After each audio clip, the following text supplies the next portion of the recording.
ঝড় বৃষ্টি রোদ কোনো কিছুই বাধা হইতে পারে না একজন সেলসম্যানের।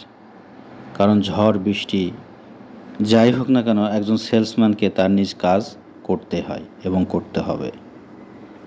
অনেক বৃষ্টি হয়েছে, এর মধ্যেও এই যে একটা ইমার্জেন্সি মাল নিয়ে আমাকে যাইতে হচ্ছে, পুরোটা ভিজে গেছে, একদম ভিজে চুপচুপা হয়ে গেছি, তারপরেও মাল নিয়ে যাইতে হবে।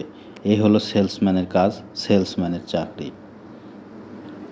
এত কষ্ট, এত কিছু সহ্যর পরেও অনেক সময় টার্গেট না হলে না স্যারের মন পাওয়া যায়, না ডিলারের মন পাওয়া যায়, তারপরেও এইভাবে চলতে হয়। এই তো হলো সেলসম্যানের জীবন। একবারে ভিজে চুপচুপে হয়ে গেছি, চুল মাথা পুরো শরীর ভিজে গেছে, জুতার মধ্যে পানি জমে গেছে, তারপরেও কাজ করতে হবে।